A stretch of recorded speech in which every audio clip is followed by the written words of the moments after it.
ওই আল্লাহ আছে বলেই রব্বে কারিম 16 বছরের নির্যাতন 1 তারিখে 5 তারিখে ধ্বংস করে দিয়েছে।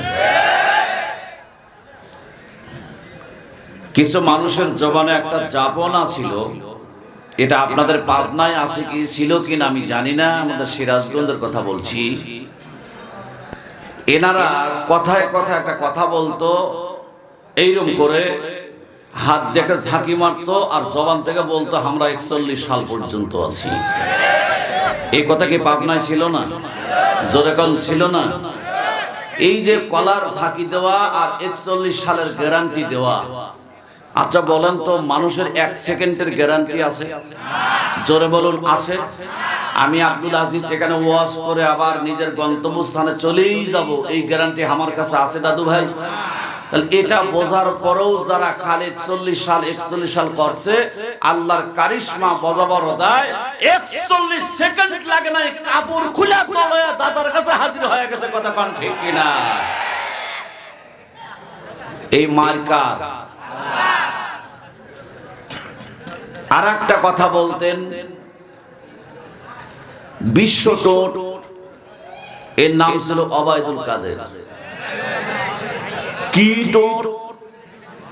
এই কি টোট? বিশ্ব টোট, বাটপার। উনি মাঝে মধ্যে বলতেন আমরা পালাবো না। আমরা কখনো বলিনি আমরা পালাবো না, আমরা নিজেকে সবুর ধরেছি আর বলেছি আমরা পলানের জাত না। কথা কান ঠিক কিনা? বাংলাদেশে জেল হয়েছে, বাংলাদেশে ফাঁসি হয়েছে, বাংলাদেশে মৃত্যু হয়েছে, বাংলাদেশে থাকবো। তোদের মতো এক ঝাঁকি পায়া, ছাত্রদের একটা ঝাঁকি পায়া বাংলাদেশ ত্যাগ করে অসহায় মানুষদেরকে বিপদে ফেলাইয়া তোমরা ফাঁকে যা পালায়া যাও, এত বড় বাটপারি আমাদের দ্বারা হবে না, হবে না, হবে না। চিল্লাকান কথা ঠিক না বা ঠিক? আপনাদের যদি ইতিহাস জানা থাকতো, এই পৃথিবীর জমিনে তাকবীর শুরু করতে গিয়ে জীবনে প্রথম কে নারে তাকবীর আল্লাহু আকবার দিয়েছিল, এটা যদি আপনার জানা থাকতো, কলিজা ছিঁড়ে আপনার তাকবীর দিতেন। কথা ঠিক কিনা? আপনি জানেন না তাকবীরে কত দাম, আপনি জানেন না তাকবীরে কত পাওয়ার, আপনি জানেন না তাকবীরে কত ধারণ ক্ষমতা। আজ থেকে দীর্ঘদিন আগে ঢাকার ময়দানে এক কুলঙ্কার নারী, যার নাম ছিল বেশ্যা তসলিমা নাসরিন। কথা ঠিক কিনা? রাস্তায় দাঁড়িয়ে ইসলামের বিরুদ্ধে কথা বলেছিল, রাস্তায় দাঁড়িয়ে টুপির বিরুদ্ধে কথা বলেছিল, রাস্তায় দাঁড়িয়ে কোরআনের বিরুদ্ধে কথা বলেছিল, রাস্তায় দাঁড়িয়ে রাসূলুল্লাহকে ব্যঙ্গ করে কথা বলেছিল।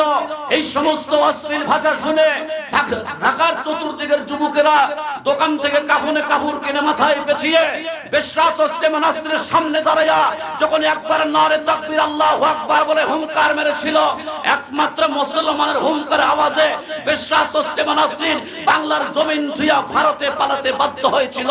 জবান খুলে কোন কথা ঠিক না বা ঠিক? মুসলমানের তাকবীর যদি আজ ওরকম হয়, বাতিল মাথা নত করতে বাধ্য হবে।